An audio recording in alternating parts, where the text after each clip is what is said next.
Well, awesome. Well, thanks everyone for joining us for today's session, A Day in the Life of Your Dream River Career. In today's session, we're going to hear from a panel of some river professionals and see what a typical day is like for different river-related careers, perhaps learn about a new career you might not have considered and explore what types of jobs might be a right fit for you. But first, I'd like to introduce myself. My name is Angie Furman, and I'm the River Training Center Coordinator for River Management Society. I'm going to be helping moderate today's session along with Tanji Akasi-Otu from the Forest Service. Tanji, would you like to say hi or introduce yourself or say a few words? Yeah, thanks, Angie. Good to be here with you all. As Angie mentioned, I'm with the Forest Service on the Wild and Scenic Rivers program with the Washington office staff. And yeah, Angie and I have been working together on this series, hopefully to provide some improvements from last year when we sort of debuted this opportunity for students to connect with professionals and learn about the field from a number of different angles and really hopefully build relationships. So thank you for being here.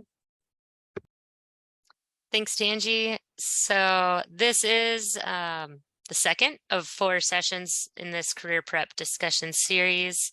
And our next one in November, we're going to be talking to a panel of young professionals who are going to share some experiences and successes navigating through internship and entry-level direct hire opportunities for students and recent graduates.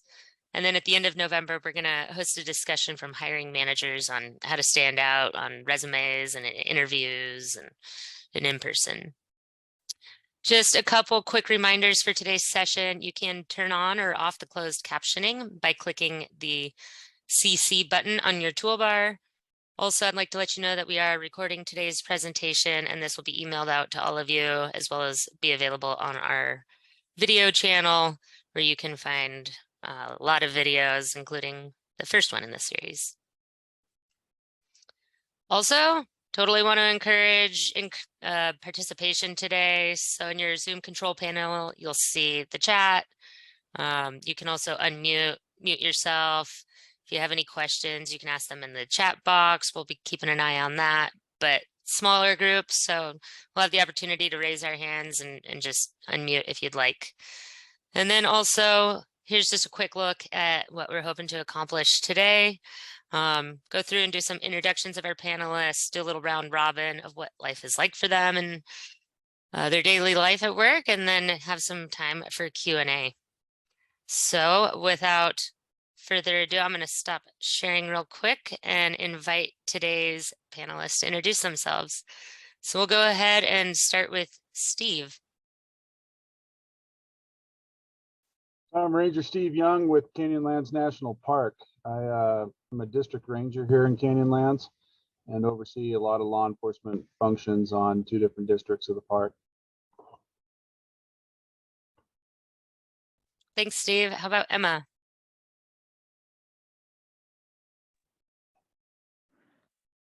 You cut out a little, Angie, but I think you may have said Emma, so I will jump in. Hi, everyone. Emma Lord. I'm with the National Park Service with the Partnership Wild and Scenic Rivers program, and I'm based in Concord, New Hampshire.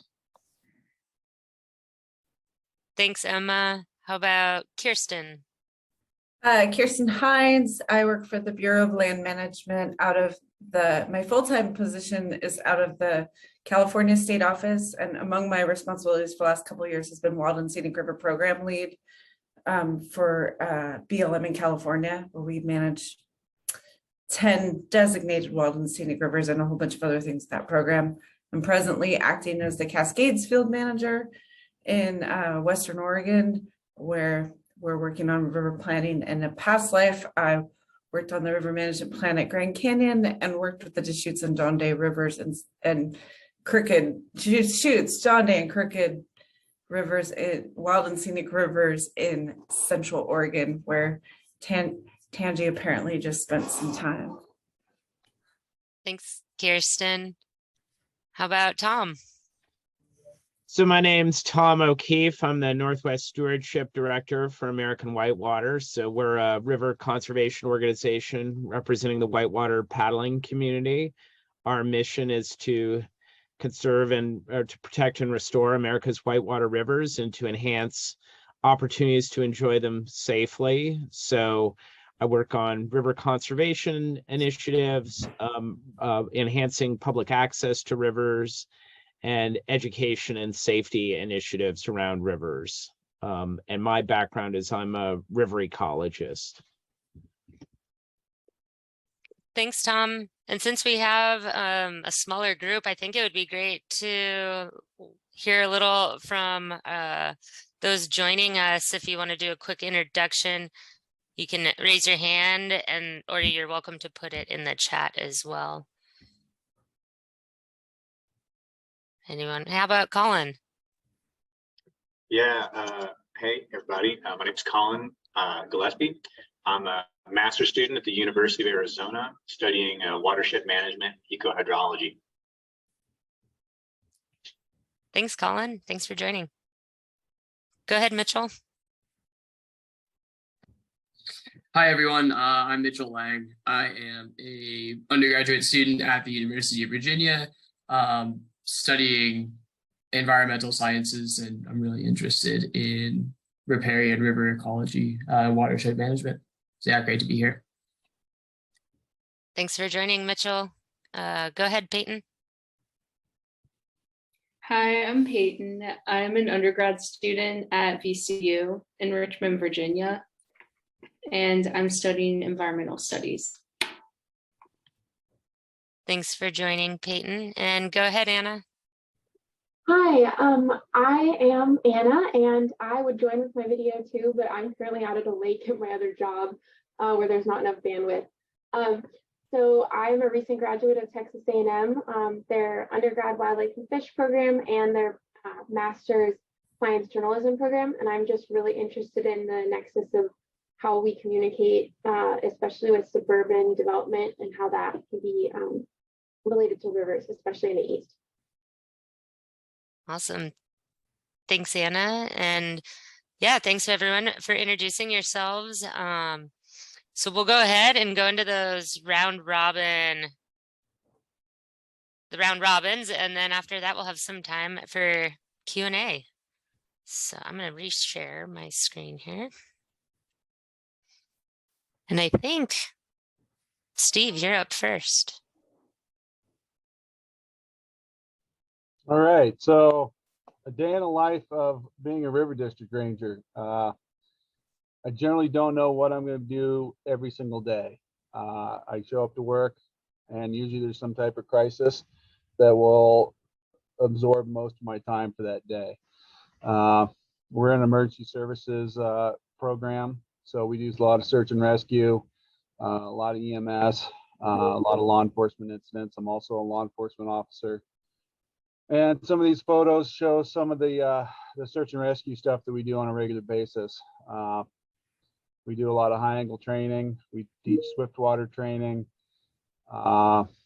We do lots of unique fabrication projects. Most of the equipment we run in Cataract Canyon, we can buy off the shelf, but a lot of it has to be modified.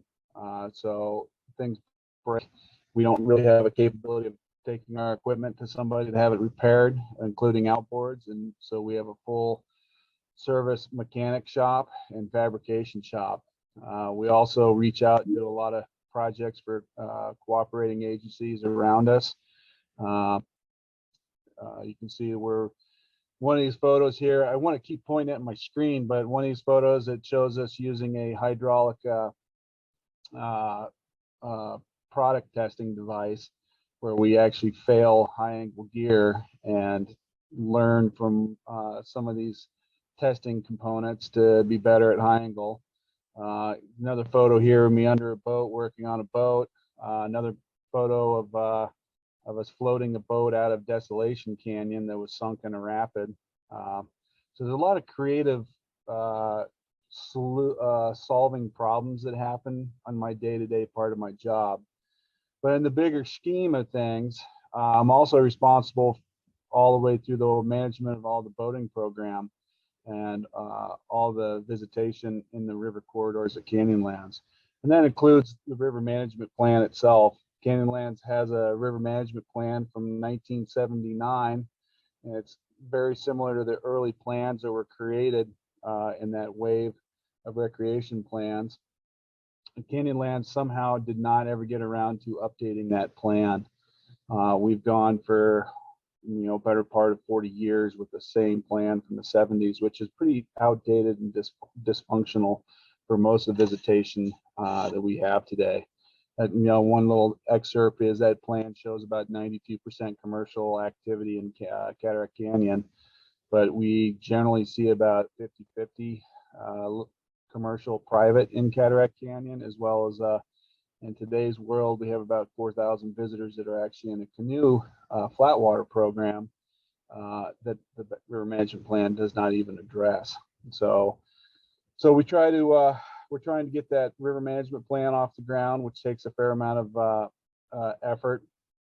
And so fitting in between all the other crises, the sitting down and trying to put together data, we have been trying to have a robust data collection program in Canyonlands for the 20-some years I've been here, doing campsite monitoring photo, trying to do informal surveys, building a survey 1, 2, 3 program that backcountry rangers can actually start collecting data, that we actually have something in the River Management Plan that we'll be able to cite back to and have some actual hard data to prove things or disprove things to help guide our management plan. And then, of course, with that, we end up spending a lot of time working with a lot of other agencies. So we cooperate a ton with the BLM, Bureau of Land Management, which is on the upstream side of us. We also do a lot of work with Glen Canyon National Recreation Area, which is Lake Powell, which is where the very popular takeout of Cataract Canyon is, in Glen Canyon. And anybody that's been spending a lot of time in the river management world knows for the last 16 years, we've had a pretty horrible takeout situation in Glen Canyon. And I think the news kind of paints the picture that Lake Powell is dropping rapidly. And so it's pretty hard to put boat ramps in on mud banks, mud silt in lakes. And so it's been a constant nightmare trying to work with another agency that doesn't necessarily want to work with us, and trying to bridge that somehow and trying to get some type of access out for folks. The next 4 photos here also kind of show the other side of it. A lot of stuff we do in the backcountry, dealing with visitor use. We do a significant amount of campsite restoration work.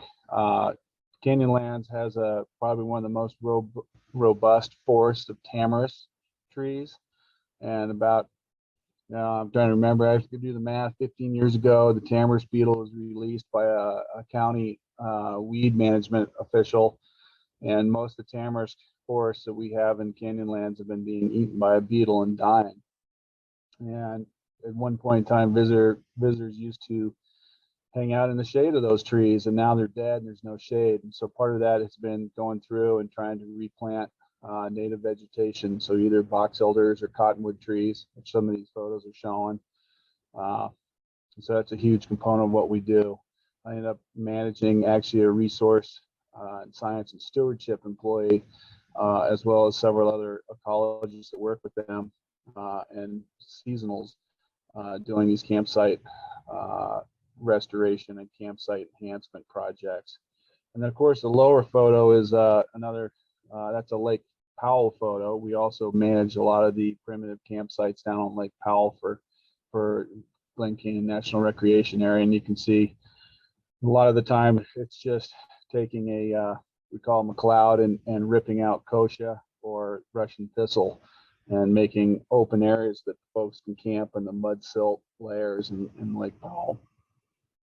So you really never really know what's going to happen on a day in my life. Honestly, today, as soon as I get done with this, I'll be driving out to one of our common put-in locations on the Green River, Mineral Bottom.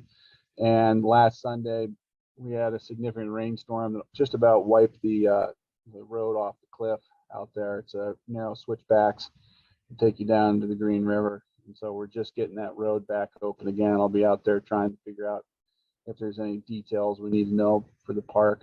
So things move around pretty quickly. I'd say that I have a pretty diverse job. I think, preparing for this job, I worked for as a river guide for about 20 years. 10 of those were with Outward Bound. So I worked in Alaska as a mountaineering guide, a lot of canyoneering. I've done a lot of search and rescue through all those years of working as a guide and working for different agencies, state agencies, to do that stuff. I also got very fascinated in river geomorphology and worked with Robert Webb with the USGS and did a lot of repeat photo work with him for years on the Colorado Plateau, which really stimulated my fascination to geomorphology. And it seemed like I used to always bring a different component to geomorphologists, to at least the graduate students working in geomorphology, because I'd seen things changing over a 40-year period. And part of that also, after working for Outward Bound and USGS contracting, managed a bunch of river companies. So I've been in the industry for a really long time. I've seen a lot of things. I've learned how to fix a lot of things, including fixing fence lines. One of the projects I ended up doing last spring was rebuilding a huge flood fence out in a very remote part of the park.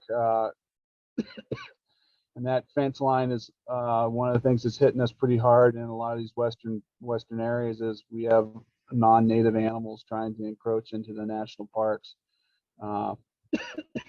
Presently, we have burros. They're trying to get into Horseshoe Canyon. So we rebuilt that fence line to try to keep the burros out. 12 burros can take out acres and acres and change the whole riparian ecosystem of a canyon very quickly.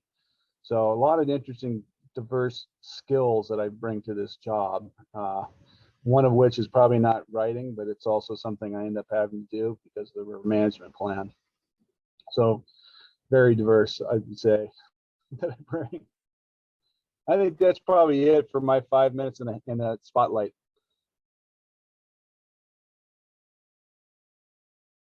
All right, I think up next we've got Emma. Thanks, Angie. Yeah, so I'm going to take it over to the East Coast for a little bit. So my formal job title is a natural resource specialist, but I think kind of like Steve, it depends on the day. You know, my job title that one day might be a grant administrator or study coordinator or event planner or cat herder some days, it feels like. But so I work with the National Park Service with the Partnership Wild and Scenic Rivers program. So not sure if you all are familiar with Wild and Scenic Rivers, but a lot of our wild and scenic rivers are out west. They flow through predominantly federal land, whether it's national forests, BLM land, or national parks. So the Partnership Rivers program is kind of a subset of those wild and scenic rivers. And these rivers are predominantly in the Northeast. We do have one in Florida, but they flow through kind of a mosaic of different land ownership. So we have private lands, we have, you know, municipal, town-owned lands, state lands, county lands. So it really takes a kind of collaborative approach to do river management in this type of scenario. So I guess taking a step back, my educational background, I have a bachelor's in environmental studies and then a master's in geology focused on geomorphology. And I kind of came into this position, you know, after grad school, I was looking for positions and I saw a position posted, a fellowship position with the National Park Service with Wild and Scenic Rivers. So at that point, I really didn't know what I wanted to do quite yet. So a fellowship seemed like a good opportunity. And also I had heard it's a good way to get your foot in the door into federal service. So I ended up doing 3 consecutive 11-month fellowships, and then I guess persistence paid off, and I got a full-time position with the Partnership Wild and Scenic Rivers program. So I started in January of 2020 full-time. And kind of some of these photos that I'm showing, I guess some of these are just in the last month, but again, kind of depends on the day. Sometimes we're out doing scientific studies. So a couple of these photos, the 2 rivers that I work primarily on in Massachusetts and New Hampshire, we were taking part in a dragonfly mercury project, which is a nationwide study done by the National Park Service. So we collected dragonfly larvae in the rivers and they're sent off to a USGS lab and analyzed for mercury content, which particularly in the Northeast, with a long history of industrial uses, we do have some mercury contamination in our rivers. So it's kind of interesting to get that scientific side of things. Again, with the partnership program, partnership is right in the name. We work with local municipalities, state agencies, local nonprofits and watershed organizations. So there's a lot of different layers to kind of river management and who we work with and how we work with them. So the upper right photo is a group meeting on a Wild and Scenic River in New Jersey that we got the whole partnership coalition together to talk about, management challenges on some of the rivers. And I mentioned, event coordination and planning. The bottom right photo is actually the Old North Bridge over the Concord River in Massachusetts, which is historically where the shot heard around the world that started the Revolutionary War, where that occurred. So we host a kind of celebration event of the Wild and Scenic Rivers, and this was a cardboard boat race that we held at that site. So it's kind of fun to do events like that to get the public involved, doing education outreach about the rivers and their resources, but also getting out there and having a good time. So you can skip to the next slide, Angie.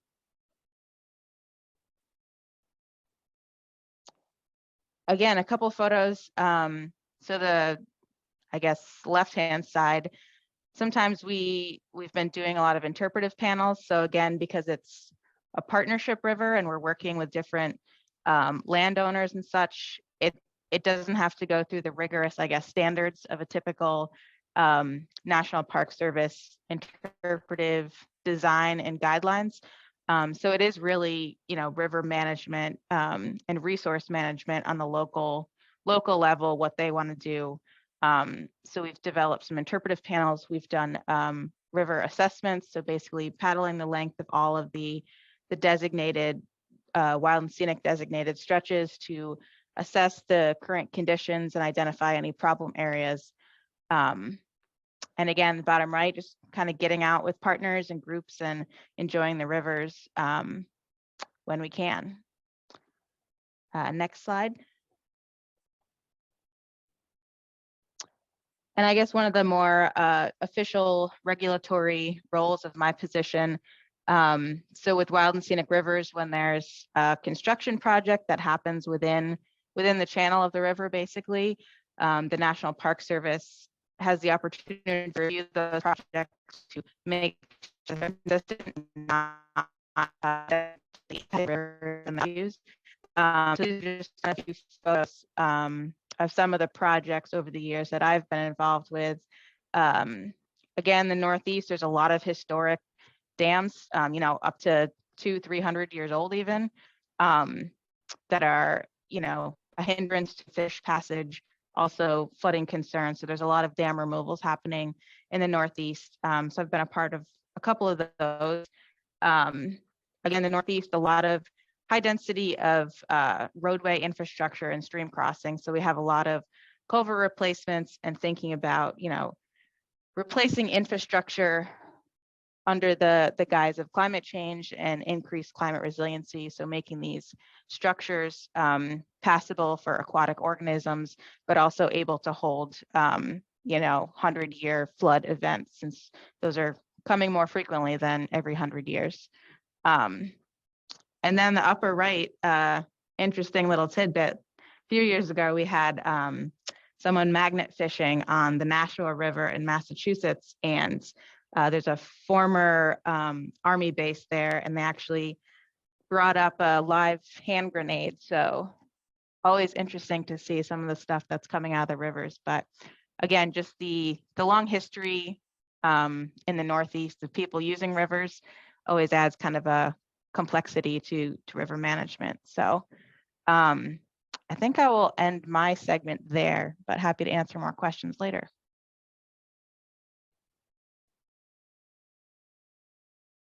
I'll do. All right, Kirsten, go ahead. You are muted. I just said in a call yesterday that there was always somebody, and yesterday it was me and today it was me. So I'm a little scattered apparently. I organized this stuff chronologically because it's the easiest way for it to work in my head.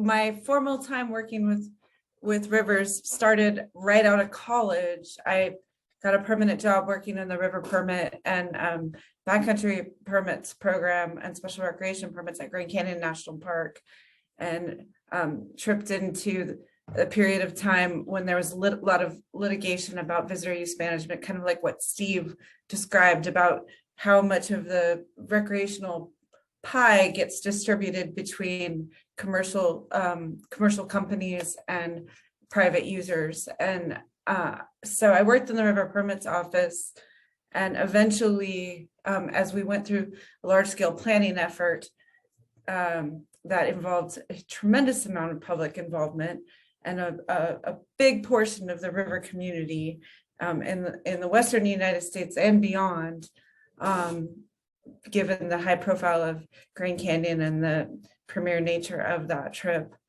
I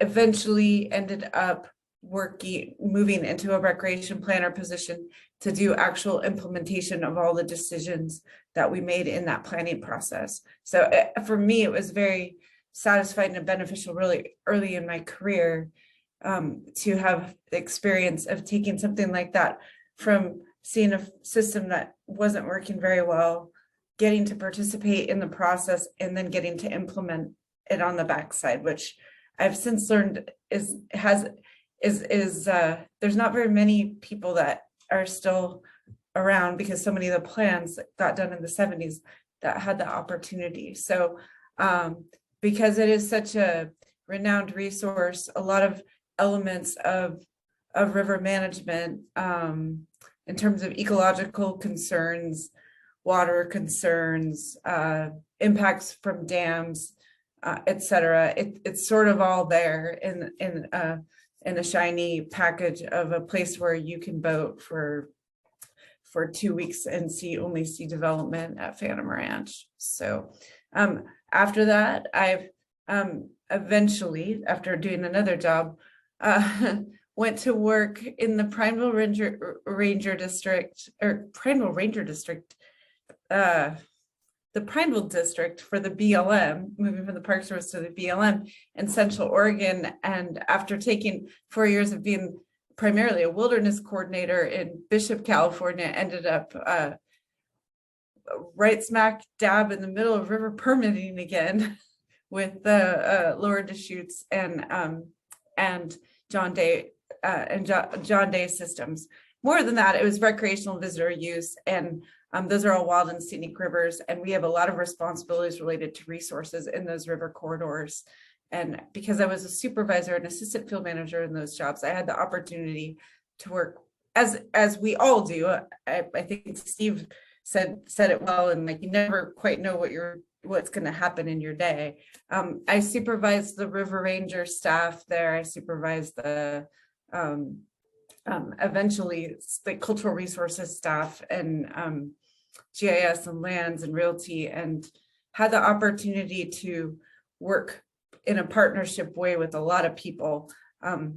Those systems are designed in a way that requires us to, we co-managed that the Lower Deschutes, for example, with the Confederated Tribes of Warm Springs and with Oregon State Parks. So these early networking early and often is wise, because you're going to get to do it anyway if you have the opportunity to work in positions like this, and it makes all of our jobs more successful. So we migrated this was a lot of IT adjacent, we'll call it, work. We migrated the Lower Deschutes system twice, and it took a year each time onto recreation.gov, and then we migrated the John Day system. And I won't belabor all the things I think about that, but I'll go to the next, if you would advance, please, Angie.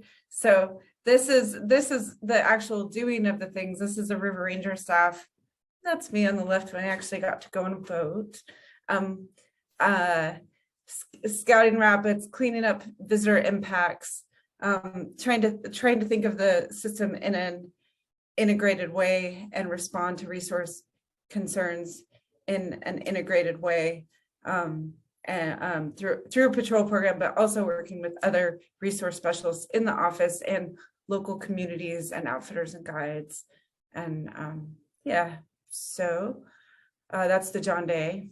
And then I put this photo in homage to Mr. O'Keefe here, because I don't know if you immediately recognized it, Tom, but one of my first conversations with you was about the Hollywood Road Act.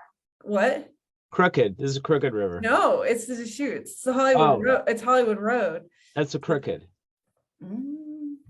So and anyway, my full-time position now, getting onto the day in the more present life, and I'm leaving out the temporary detail I'm in a little bit, but is I am the Wild and Scenic Rivers lead for the BLM in California, and I'm actually the National Conservation Lands Program lead for the BLM in California. So we have responsibility for, I'm the subject matter expert, if you will. I'm the subject matter coordinator, aspiring to be as learned as possible for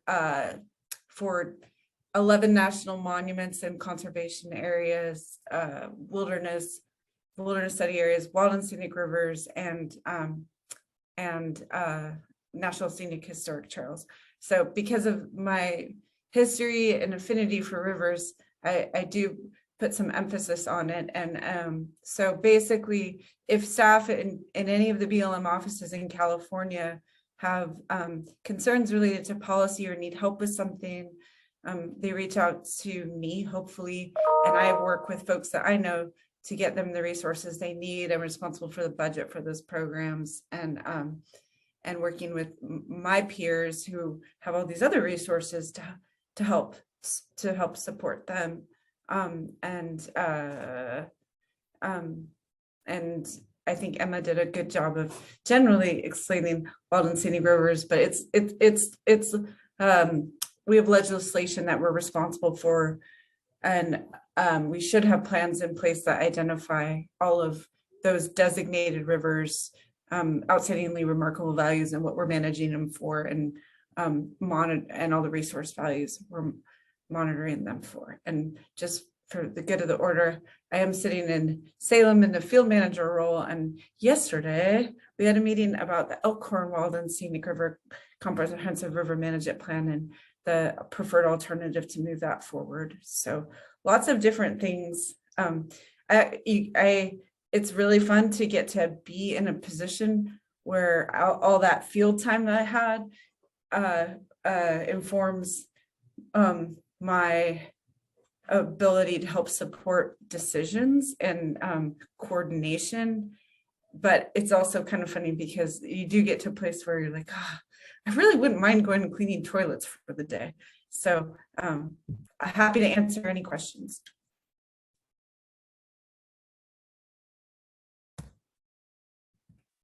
We got Tom, then we'll have some time for questions.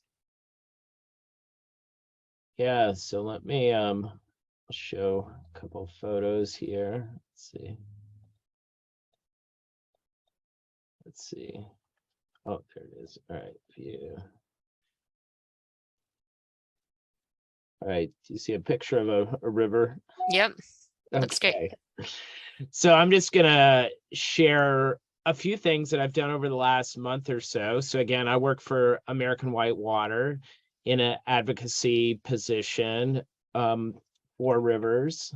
Oh no, it's got a mind of its own here. So this is the Cascade River. We're working on a project on the Cascade River in Washington State to designate it as an outstanding resource water under the Clean Water Act.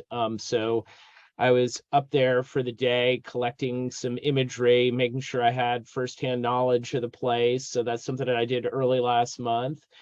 I got out to Washington, D.C. with my team. We were in the nation's capital, probably talked to a couple of dozen offices. Our primary focus was educating members of the Energy and Commerce Committee on hydropower, and specifically the impacts of hydropower and how hydropower could be utilized in our nation's energy portfolio, and where the impacts are so severe that we have to consider places where projects should be removed. So we're talking about the benefits of hydropower, but also the very real impacts and what they mean for river systems. And it was my first time back in Washington, D.C., doing in-person meetings.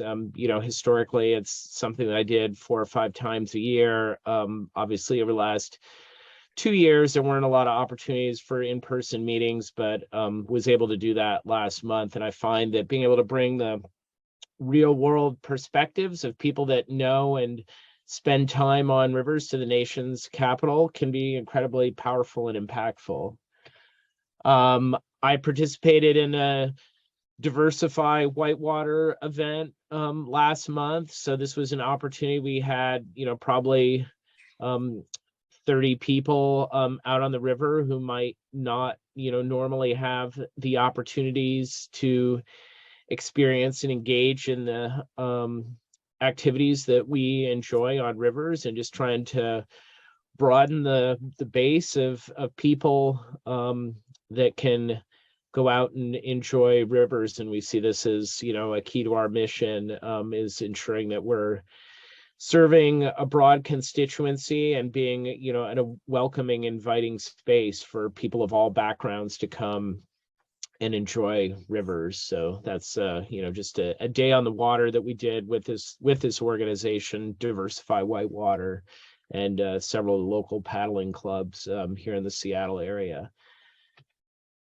Had a little bit of fun going out to Golly Fest. Most of the time I was there, this is an event that we put on, and most of the time I'm, working to manage the event. And, with the rest of our team, we have, probably 3,000 people that come to this river festival that we put on, that celebrates the conservation of the Gauley River. That was section of the Gauley River in West Virginia that has really exceptional whitewater that at one time was threatened by hydropower development. The River Festival was a means of highlighting the recreational experiences and opportunities on this river when the community was fighting that project a few decades ago.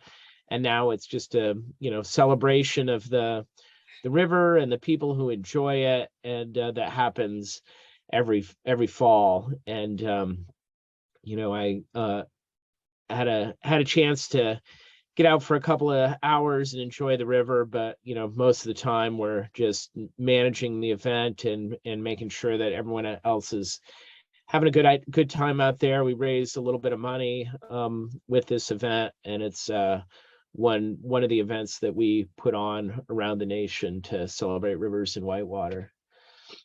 I was out on the Methow River in Washington State, working on a project there to look at river access and how people engage with the river, and thinking about a vision for a water trail. And I think the work that we do, we think a lot about different ways that people interface with rivers. Sometimes people enjoy whitewater kayaking or rafting, but then, maybe later in the summer, people are out there tubing. So this is a outfitter that works on the river, and, he has a rafting business. And then as it proceeds into summer, it transitions to more of a tubing business. And so we're thinking about, are the facilities that are being provided adequate to manage the use and activity that's occurring? Where are there new land acquisitions that would be helpful, and how can we help to make those happen, working with other partners and different land trusts? How can we secure money from the state legislature to make investment in access facilities along this river corridor? How can we partner with federal agencies? One of the things with rivers, a lot of times they pass through a lot of different jurisdictions, and sometimes those federal partners aren't always communicating with the county parks department that owns a different river access downstream, or the local town that has a park that people use for river access. So one of the things we do is really try and bridge these different jurisdictions, look at things in an integrated fashion. And even if a particular agency or jurisdiction is only focused on their one piece or their one site, how can we come up with a common vision with everyone? And here's one of those places on the Methow River where obviously people aren't whitewater rafting out there right now, but this place where there's some rocks and features that do make a feature in the spring high water. In the late days of summer, it's an incredible swimming hole. So there's different ways that people use and interface with rivers over the course of the year. This is a dam site visit that I went on. So small hydropower facility, has not generated hydropower in the last several years.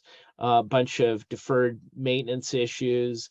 The project itself is a century old. Obviously, the dam has been reconstructed more recently. I think it was reconstructed in the 1960s and upgraded to this concrete facility, but doesn't produce a lot of hydropower, or did not produce a lot of hydropower.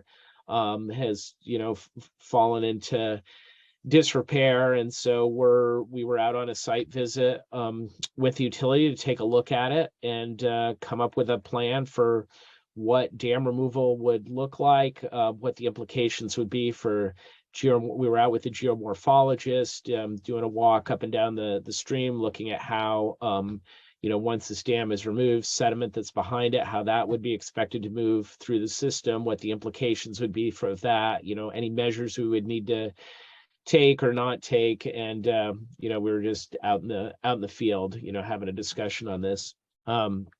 This was another site visit I was on last month for a access project on the Nooksack River. And again, this is one of those examples where the Forest Service has an incredible access facility at the put-in where people put into the river, but a mile and a half downstream or so, the people who are floating on the river past the Forest Service boundary, and there's no place to take out. So you have one agency that's built this really nice facility, but then their jurisdiction ends a short distance downstream. People have developed a few informal access points along the highway. There's safety issues associated with those, and we were out with the local tribe, the state agency, local land trust, taking a look at a site that we believe has some potential to develop as a formal river access site that will address some of those safety issues. And then working with the tribe and the local land trust, they have an interest in doing some site restoration in an area that's disturbed along the riverbank. And so trying to come up with a solution that provides access, addresses some of the resource issues along the riverbank here, and then secure funding and support from the state legislature to implement this project is something we're working on. So here I am in my office where I spend most of my time. So the photos I showed you were different things where I was out and about over the month of September, different things that I was doing, but a lot of the time I'm just sitting here in my office with all my river books and resources and just spending a lot of time writing. So that's some of my days over the last month.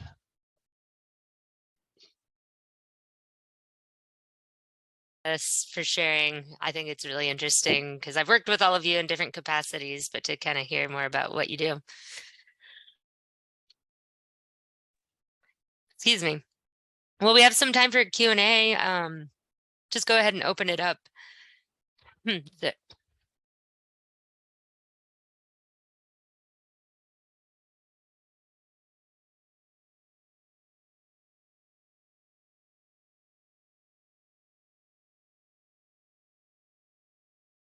All right, sorry about that. Anyone have any questions right off the bat?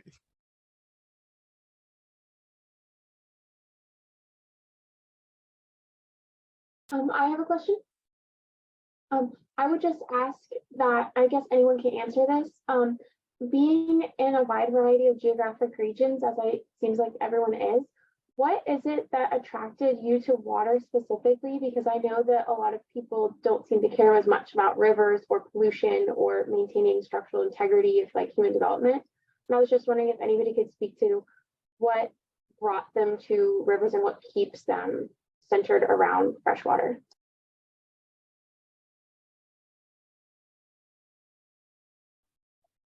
Well, I'll jump in. This is Tom. I had a lot of very positive childhood experiences around water and rivers. I grew up swimming and playing in the water, and those activities were something that I enjoyed, something that I did with my family. Paddle sports was an activity that we engaged in as a family, and it's something that I've always been fascinated and passionate about. It's something that I went on and have a PhD in aquatic ecology, and I think that those childhood experiences are really what led me there. I think I'd chime in next. It's very similar to what Tom said. I grew up paddling with a family.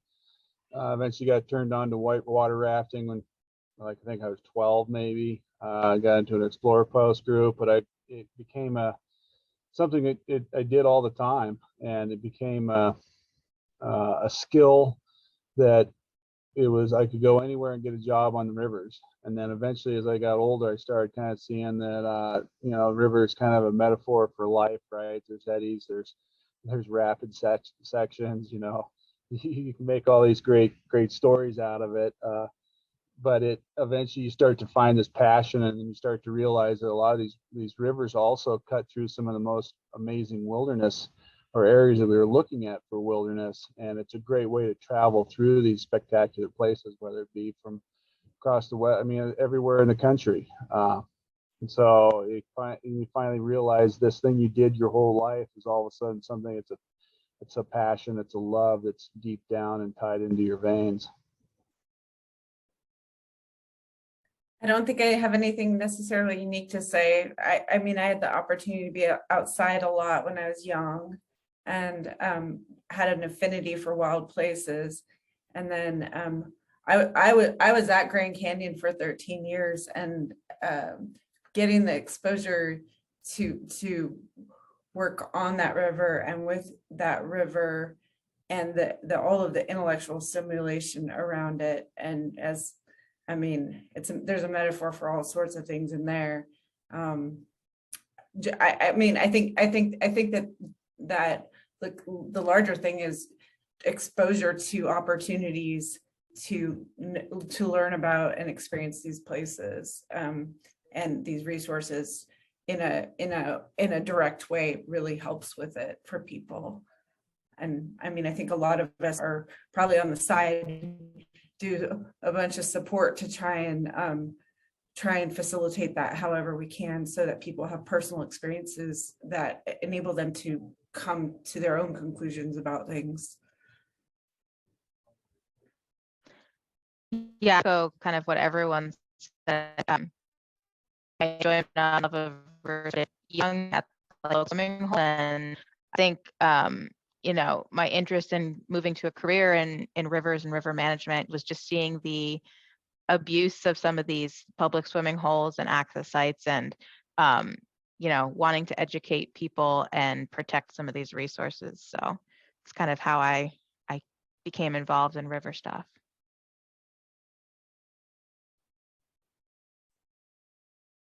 Thanks. That was a great question, Anna. Any other questions? I'll go ahead.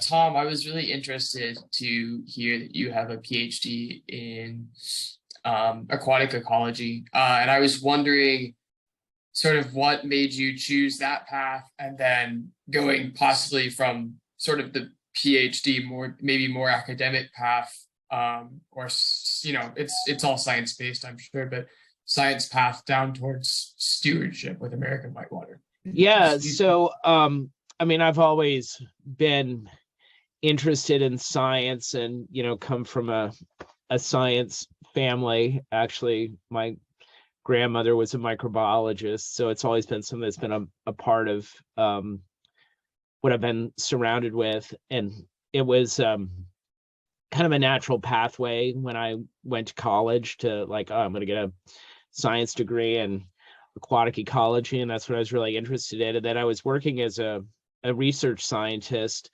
and I think realized that I had, through some early experiences, had some opportunity to inform policy discussions where I could utilize my science background and my knowledge that I have to make a difference. And a lot of the people that I work with come from a legal background or a policy background, and I feel like, coming in with a science background, that I really have a perspective that I can add, and experience that I can add to the dialogue. So I think it was, just the experience of realizing that the knowledge that I had, that I could make a difference and had something to add to the conversation, and it's been personally rewarding to be able to do that. Thanks. And I just want to say, as a paddler, we're really, really grateful for all the work that American Whitewater does. Thanks for putting on Golly Fest. Yeah.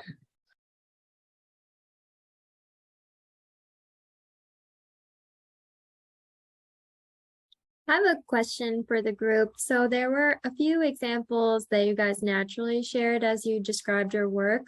But I think one of the interesting things of transitioning to the workplace is you receive a job description. And sometimes when you're early in your career, if you haven't yet kind of found your sense of initiative and assertiveness, you're like, okay, like here's my tasks. But I think a couple of you kind of referenced a few times where you're able to show initiative by bringing your personal interests to the table or sort of being a problem solver. So I'm just curious if any of you would like to share any more examples of how you sort of you creatively incorporated your own interest into your work and kind of expanded that job description.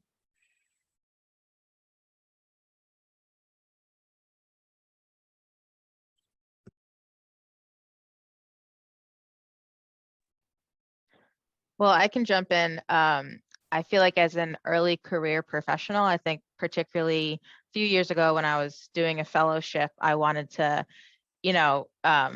make a splash, pun intended, I guess. And just showing the willingness to like branch out into other areas and maybe projects that weren't on my work plan as a fellow, trying to, get my foot in the door and work with other people, with other agencies and other types of projects that, including website design and development that I didn't really have much experience in, but I thought that it would be good to expand my professional experience. And so I think as an early career professional, I was and am continue to look for those opportunities to kind of grow my professional repertoire and experience for future jobs and just for future days in this job.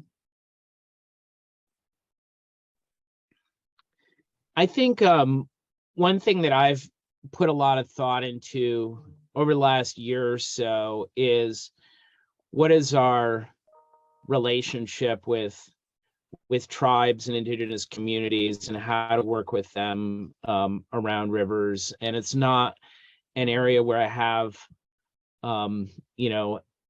as much professional expertise, and it's an area where we as an organization haven't historically ventured into in as effective and meaningful way as we probably could have. And it's a learning opportunity. I would say it's a a journey that I've been on, but it's something that I've self-identified along with other members of my team here for how when we're engaged in these efforts with river conservation, what does meaningful engagement with communities that have a long history of place-based connections to rivers. And I'm not sure I have the answers, but I would just share that as you know, something that comes to mind when you speak about you know, personal interests and personal initiatives, and how do we you know, drive things within an organization in a meaningful and purposeful way. So that's on my mind right now. I mean, I'll tag on to that and add something. I mean, that's something that is, I think, very important to a lot of people, and very an active dialogue going on right now, both in terms of Native communities and in terms of just general representation. But just going back to your question, I think you guys probably, hopefully, heard that. I think most of us were drawn into this because of our personal interests and values. And I think one thing that has served me well in moving, I mean, I work on so many different things, and I think that you probably have seen that we all do. Don't fit into really tiny boxes. So just having a diversity of life experiences and being open to meeting lots of different people, and you never know, and getting some of those skills that you never even didn't necessarily inherently gravitate towards. You never know, like 5 years later, or 10 years later, or 15 years later, where it's going to be helpful. So it's sort of, I think it's like the things that, I mean, with a little bit of being able to look back now, I'm like, well, I never would have guessed that would be helpful. But just being open to learning from a lot of different people and having lots of different relationships with different communities is helpful, and something everybody should aspire to gravitate towards. I think one of the things I wanted to add on is kind of the same direction everybody's going with, and Tom, the diversity component. And I think one of the things I'm really excited about, I'm only going to be in this job for a few more years before I move on to something else, but I really want to push things forward in the river world, that you know, diversity across the board. You know, we've had some really good discussions with River Management Society, as well as some of the guides around here, but starting to create a safer workplace for people. But it's also a bigger step of a place that's much more inclusive to everybody in the river industry.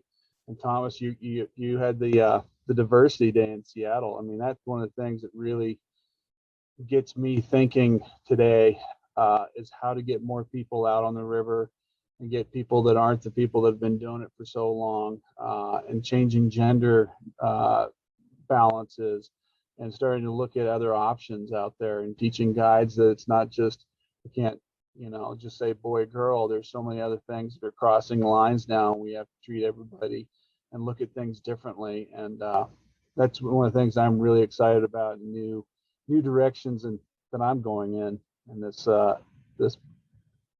job.